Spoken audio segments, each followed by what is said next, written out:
Hello everyone, this is Pastor Katie from First Presbyterian Church of Decatur, and today I have just been overwhelmed by the sense of heaviness. And it's not just today, it's kind of been all weekend.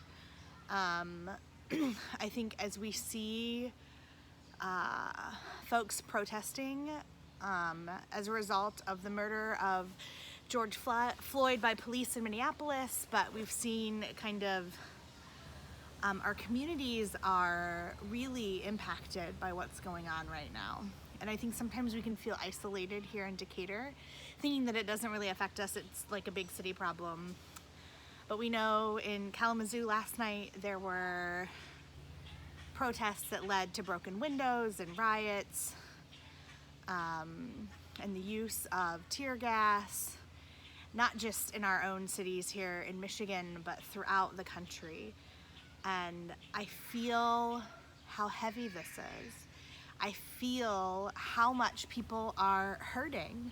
And I think this morning I was just so distraught by it that I just had to sit in it for a little bit and feel the heaviness, because I think I don't feel it enough. My heart breaks when you hear of African Americans dying at the hands of police or as a result of racism or other injustices in the world, and your heart breaks, but then you just kind of go on about your day because we can. And as a white woman, I can just keep going about my day and it doesn't impact my larger life. But now we're seeing that it is impacting us, and we do need to do something and to say something. And I don't know what that is. I don't know what it looks like. I know that a lot of you feel compelled to do something. I'm working on it, on things we can do. But I also think one of the things that we need to most be aware of is to feel the heaviness, and to know that today I feel the heaviness of the world and the weight of everything going on. I feel that as a cloud over me, but that is how a lot of our African American friends live each day. That for me it's just the day, but for a lot of folks that is their everyday existence.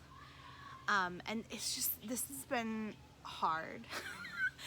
And it's been heavy, and I don't know. We don't always know the right words to say. We don't know what to do or what not to do. And I've also felt paralyzed because we don't know what to do or what to say or what's right and what's wrong. I think it's important that we are able to recognize that we feel paralyzed, and that being paralyzed is in fact a privilege, that I can choose to do nothing. As much as I think that choosing to do nothing is still a choice, that a lot of folks no longer feel like that's an option. I am saddened by the destruction of property and the riots and the destruction that we're seeing to our cities. That saddens me. But what saddens me more is that we continue to lose African American men and women senselessly, and at the hands of police, but also to just our own inability to confront the racism that exists in the world and the injustice that exists in our world. And I think a lot of us are feeling that this really has to stop, and we need to do something.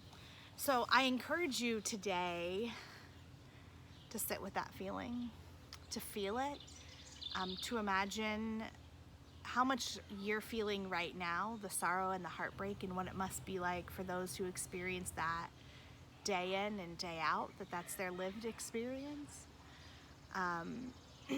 I've also spent a lot of time in prayer trying to discern what is the right path forward for us as a community, for me as an individual, How do we move forward, and how do we speak up and say something when things are wrong?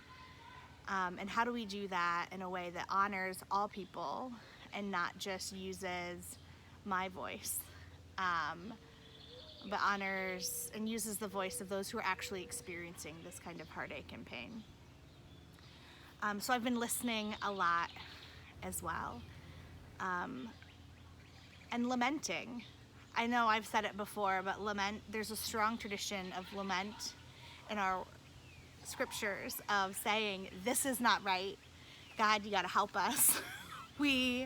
Things are bad and we need help. And for me, that comes from my faith.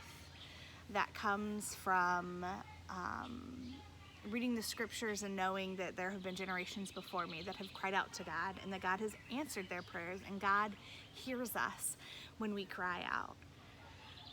So I hope today you'll spend some time crying out for the injustices that we see in our world, for our hearts that are breaking, for the hearts that we don't know quite how to put back together, how to help, that we spend some time really crying out and trusting that God will hear us when we do.